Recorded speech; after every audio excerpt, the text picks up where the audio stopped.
Hello everyone, hope you all are fine. आज हम हमारी फाइनेंशियल अकाउंटिंग की सीरीज़ को ही कंटिन्यू करेंगे और जैसा कि आप सब जानते हैं कि हमने चैप्टर स्टार्ट लिया हुआ है डेप्रिशिएशन, जिसमें हम ऑलरेडी 11 पार्ट्स को डिस्कस कर चुके हैं. This is our part number 12. इस वीडियो में हम एक प्रैक्टिकल क्वेश्चन डिस्कस करेंगे जो कि रिलेटेड रहेगा हमारे सेकंड मेथड से, that is diminishing balance method, जिसे कि हम रिड्यूसिंग बैलेंस मेथड और रिटन डाउन वैल्यू मेथड भी कहते हैं. स्टार्ट करते हैं. आज का हमारा क्वेश्चन है, Raj Lakshmi limited purchased machinery for 40,000 on 1 October 2009. Raj Lakshmi limited ने मशीनरी परचेज की कितने की? 40,000 की. कब? 1 अक्टूबर 2009.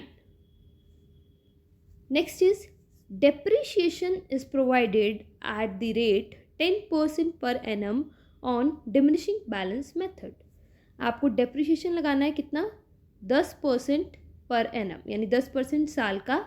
और मेथड कौन सा फॉलो करना है आपको? Diminishing balance method. ऑन 1 जनवरी 2012 1/4 of the machinery was found unsuitable. 1 जनवरी 2012 को जो हमारी 1/4 मशीनरी, मतलब मशीनरी का जो 1/4 पार्ट है, वो अनसुटेबल फाइंड आउट किया गया और उसे डिस्पोज ऑफ किया गया कितने में? 6,000. डिस्पोज ऑफ मीन्स उसको सेल आउट कर दिया हमने. किसमें? 6,000 में. On the same date a new machinery at the cost of 15,000 was purchased. और on the same date means on 1 जनवरी 2012 को ही हमने एक न्यू मशीनरी परचेज की. कितने की? 15,000 की. Right up the machinery account for 4 years. आपको मशीनरी अकाउंट प्रिपेयर करना है कितने सालों के लिए? 4 सालों के लिए. And show how the balance of machinery account will appear in the balance sheet. और हमें ये भी शो करना है कि बैलेंस शीट में मशीनरी का जो अमाउंट है वो क्या शो किया जाएगा. Accounts are closed on 31 March every year. हर साल हम जो अकाउंट्स को क्लोज करते हैं वो कब करते हैं? 31 मार्च एवरी ईयर. देखो, अकाउंट्स क्लोज कब होते हैं? 31 मार्च.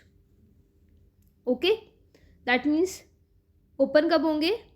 1 अप्रैल. तो ओपनिंग डेट है हमारे पास 1 अप्रैल और क्लोजिंग डेट है 31 मार्च. क्लियर है बच्चे? अब हमारे पास डेटा हो गया. 1 अक्टूबर 2009 को मशीनरी परचेज करी 40,000 की. फिर 1 जनवरी 2012 को मशीनरी बेची कितने की? 6,000 की. और कौन सी मशीनरी बेची? जो हमने ये 1 अक्टूबर को परचेज़ करी थी उसका 1/4 पार्ट, यानी 10,000 की जिसकी वैल्यू थी 1 अक्टूबर को, उसको बेचा. 1 जनवरी 2012 यानी सेम डे हमने एक नई मशीनरी परचेज़ करी कितने की? 15,000 की. क्लियर है? ये आपके पास डेटा गिवन है और आपको प्रिपेयर करना है मशीनरी अकाउंट. स्टार्ट करते हैं. सबसे पहले बना लोगे मशीनरी अकाउंट. ऊपर लिखोगे machinery account, debit, credit. Format हो जाएगा date particulars amount, date particulars amount. Clear है बच्चे? अब स्टार्ट करते हैं. On 1 October 2009 machinery purchase for 40,000. अब 1 अक्टूबर 2009 को क्या हुआ? मशीनरी हमारी ऐड हो गई कितने से? 40,000 से. यानी मशीनरी अकाउंट में 40,000 क्या कर देंगे हम? डेबिट. किसकी वजह से?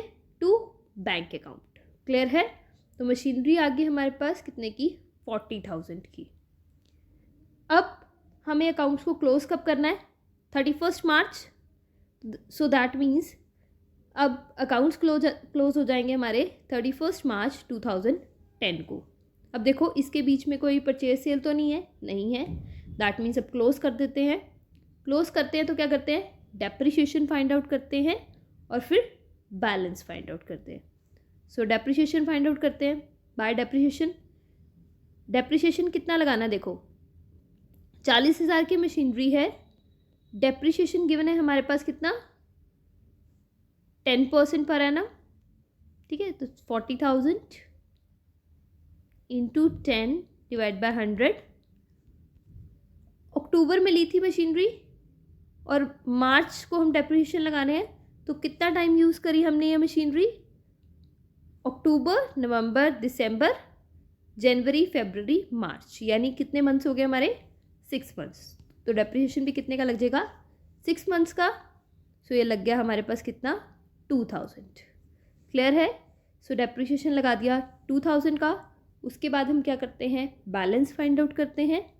सो 31 मार्च 2010 को बैलेंस हो जाएगा हमारा 40,000 माइनस 2000 डेप्रिसिएशन लग गया कितना 38,000। क्लियर है। तो बैलेंस आ गया 38,000। मतलब ये ईयर हो गया हमारा डन। अब हम क्या करेंगे, इसका टोटलिंग कर देंगे, यानी डेबिट साइड का टोटल 2000 ये जो हमारा ईयर है उसका और इधर का टोटल। क्लियर है। अब फिर हम नेक्स्ट ईयर अकाउंट्स को ओपन करेंगे कब, 1 अप्रैल 2010 को। सबसे पहले जो हमारा बैलेंस है उसको ब्रॉट डाउन किया जाएगा, यानी जो बैलेंस है उसको नेक्स्ट ईयर में लाया जाएगा। वो कितना है 38,000। ठीक है। अब ये ईयर क्लोज कब होगा, ये ईयर क्लोज होगा 31 मार्च को ही 2011। तो अब देखो इस बीच में हमने कुछ सेल परचेज तो नहीं किया, तो इस बीच हमारा कोई सेल परचेज नहीं हुआ मशीनरी का। तो क्या करेंगे, अकाउंट्स को क्लोज कर देंगे। क्लोज करेंगे तो क्या करेंगे, डेप्रिसिएशन लगाएंगे और बैलेंस फाइंड आउट करेंगे। तो डेप्रिसिएशन लगा दो।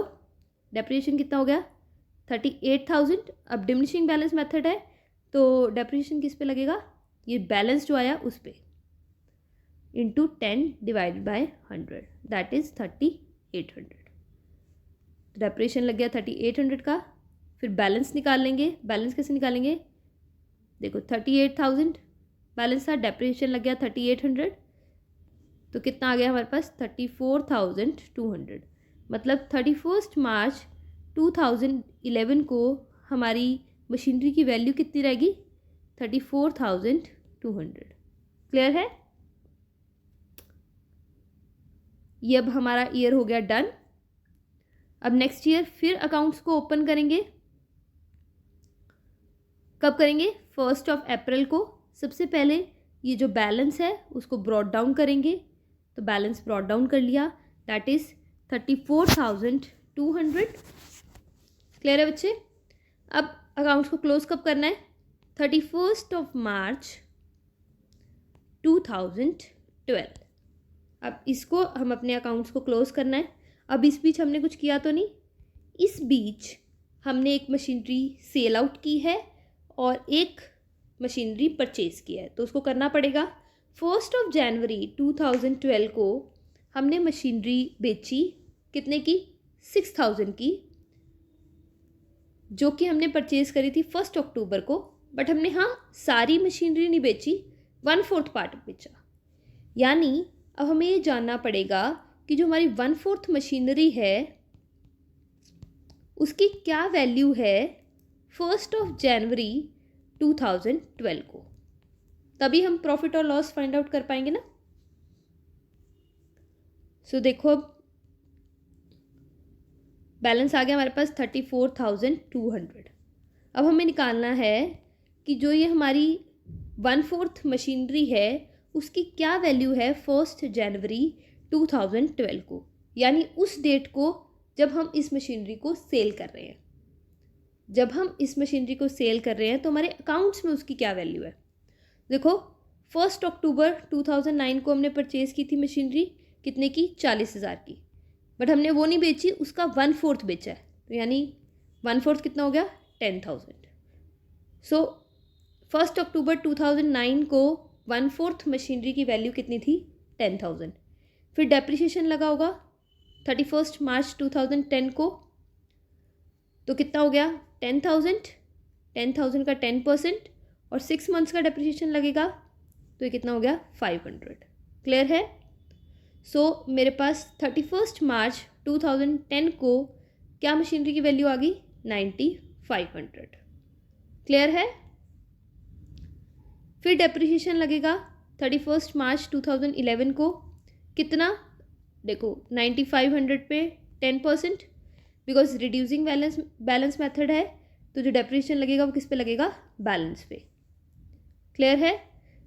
तो मैंने जब इसमें से मेरा डेप्रिसिएशन माइनस किया तो मेरे पास आ गई मशीनरी की वैल्यू ऑन 31 मार्च 2011, जो कि कितनी है 8550।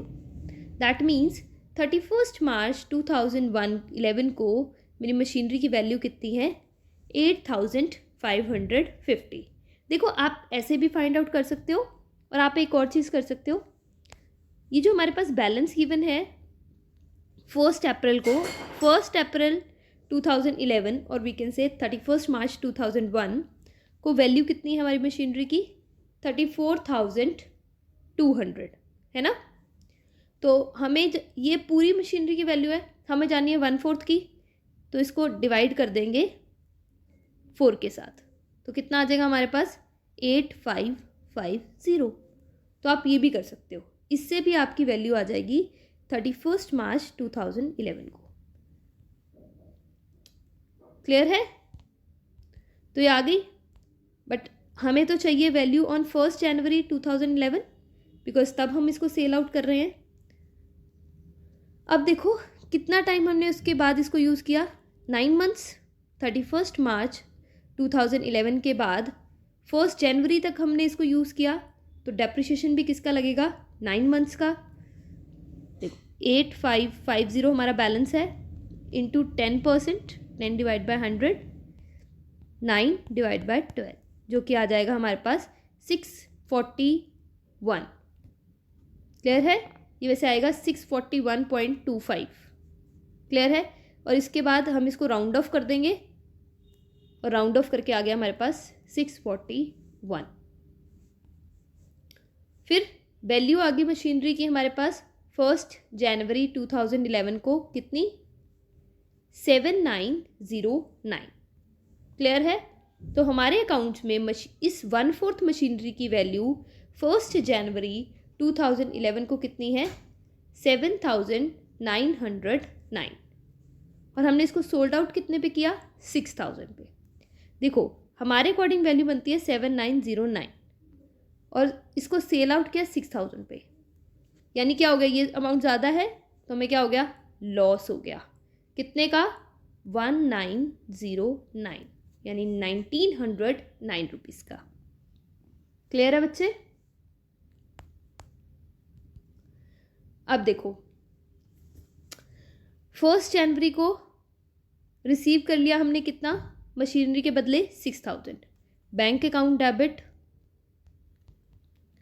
टू मशीनरी कितना 6000, तो मशीनरी क्रेडिट होगी 6000 से, और बैंक अकाउंट डेबिट हो गया 1 जनवरी 2012 को। फिर नेक्स्ट आप डेप्रिसिएशन लगा दोगे कि इस मशीनरी पे डेप्रिसिएशन कितना है, तो डेप्रिसिएशन कितना निकाला था हमने 1 अप्रैल से लेकर, देखो डेप्रिसिएशन लगेगा 1 अप्रैल से लेकर 1 जनवरी तक, डेप्रिसिएशन निकाला था ना हमने 641, तो वो लगा दोगे यहाँ पे। और लॉस फाइंड आउट किया था हमने, लॉस की एंट्री कर दोगे 1909। ठीक है? जब भी कोई मशीनरी सेल होती है, एक तो जितना हमने रिसीव किया उसकी एंट्री होती है, फिर डेप्रिसिएशन अगर बनता है तो कुछ, और साथ साथ प्रॉफिट और लॉस की एंट्री होती है। तो ये 3 एंट्रीज हमें करनी होती है। क्लियर है बच्चे? अब ये मशीनरी सेल की एंट्री हमने कर दी। अब उसी दिन हमने एक और मशीनरी परचेज की, कितने की 15,000 की, यानी 1 जनवरी 2012 को हमने एक और मशीनरी परचेज की 15,000 की, यानी मशीनरी ऐड होगी कितने से 15,000। So machinery account debit by 15,000 to bank account. Clear है? कितना आ गया 15,000। बाकी और कोई परचेज सेल नहीं है, सो बस अकाउंट को क्लोज कर दो अकाउंट्स क्लोज कब होंगे? मार्च 31, 2012। क्लोज करेंगे तो क्या करेंगे? डेप्रिशिएशन लगाएंगे। तो अब देखो ये जो मशीनरी थी इसमें से हमने 1/4 पार्ट जो है वो सेल कर दिया। 34,200 थी ना हमारी मशीनरी, 1/4 पार्ट हमने सेल कर दिया, दैट वाज 8550। और जो बाकी का पार्ट है 34,200 माइनस 8550 दैट इज़ 25,650 जो है वो हमारा बैलेंस है। क्लियर है बच्चे? या फिर हम ये भी कह सकते हैं कि ये 1/4 हो गया और ये हमारे पास कितना बच गया? 3/4। अब जो डेप्रिशिएशन लगेगा ये तो सेल आउट होगी, अब जो डेप्रिशिएशन लगेगा वो इस पे लगेगा because reducing balance method follow कर रहे हैं। तो 1 अप्रैल 2011 को जो हमारी मशीनरी बच गई है उसकी क्या वैल्यू है? 25,650। सो डेप्रिशिएशन भी उस पर लगेगा। तो फर्स्ट वाली मशीनरी पे डेप्रिशिएशन कैसे लग जाएगा? 25,650 इंटू 10%, जो कि आ जाएगा हमारे पास 2565। क्लियर है? और सेकेंडली एक और मशीनरी परचेज़ करी थी हमने 15,000 की, उस पर भी डेप्रिशिएशन लगा देंगे बिकॉज जनवरी को परचेज़ करी, अकाउंट्स क्लोज कर रहे हैं 31 को, तो यानी 3 महीने हमने इसको भी यूज़ किया है, तो इस पर भी डेप्रिशिएशन लग जाएगा। कितना देखो, 15,000 की मशीनरी, 10% डेप्रिशिएशन, और कितने का लगाना है? 3 मंथ्स का। सो यानी डेप्रिशिएशन कितना आ जाएगा हमारे पास? 375। क्लियर है? 375 इस पे लग गया, 2565 इस पे लग गया, टोटल हो गया हमारे पास 2940। क्लियर है बच्चे? अब क्या करते हैं हम? डेप्रिशिएशन के बाद बैलेंस निकालते हैं। तो बैलेंस निकाल लोगे तो देखो बैलेंस कैरी डाउन कितना आ गया? 37,710। देखो इन्होंने तो प्लस माइनस करके इसको ऐड किया और माइनस करके फिर निकाला है। आप इसको अलग अलग शो करोगे कैसे? देखो फर्स्ट मशीनरी की वैल्यू कितनी थी?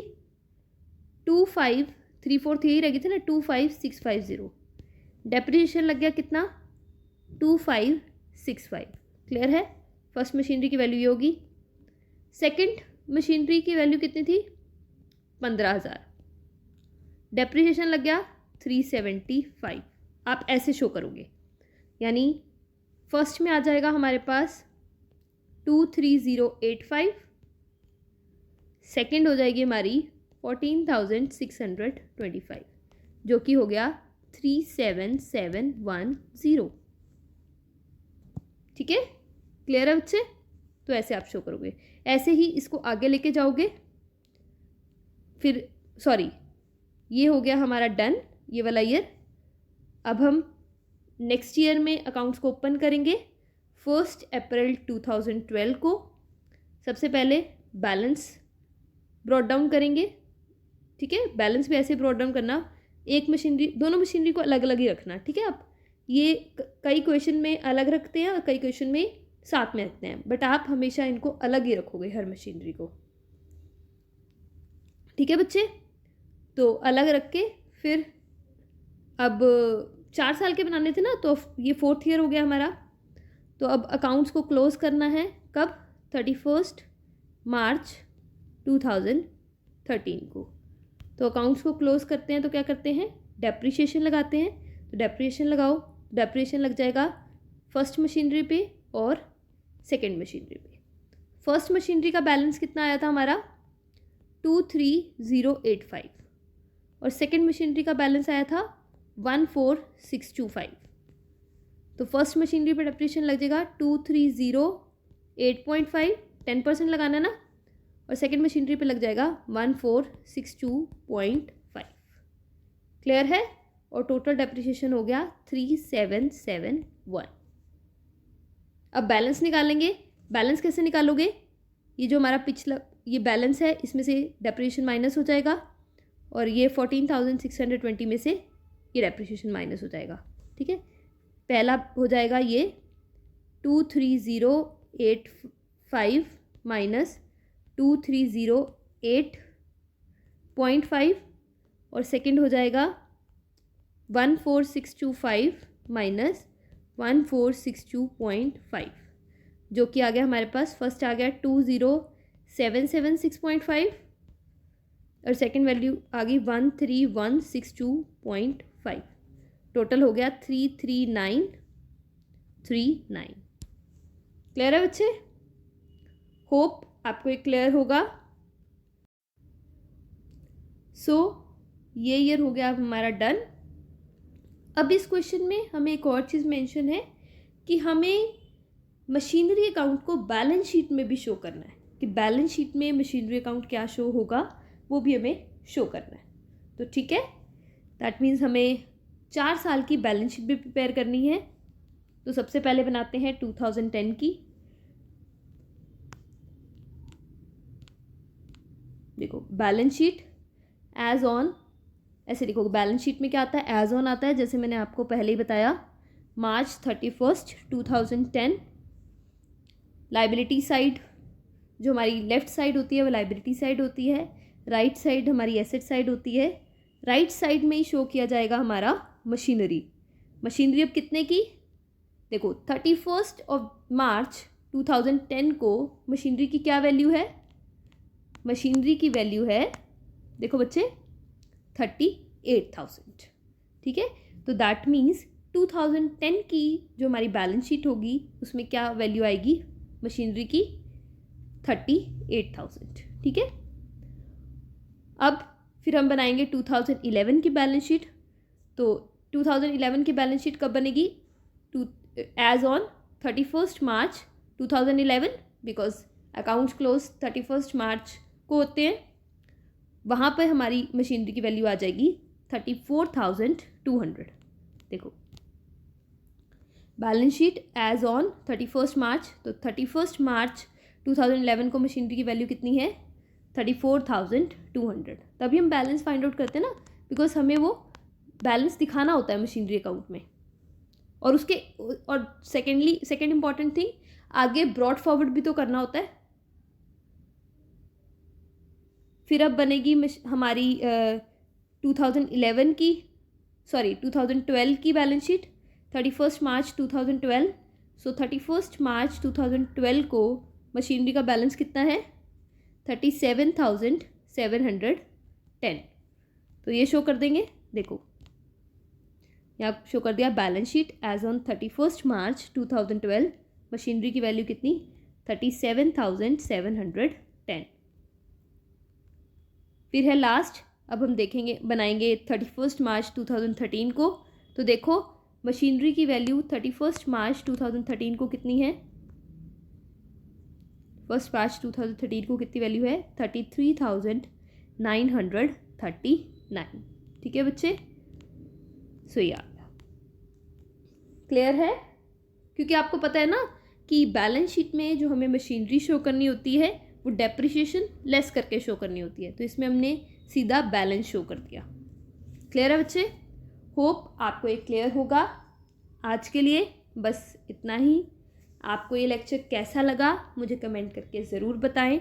अगर आपकी कोई क्वेरी है तो वो भी आप मुझे कमेंट कर सकते हैं। Thank you so much for your attention.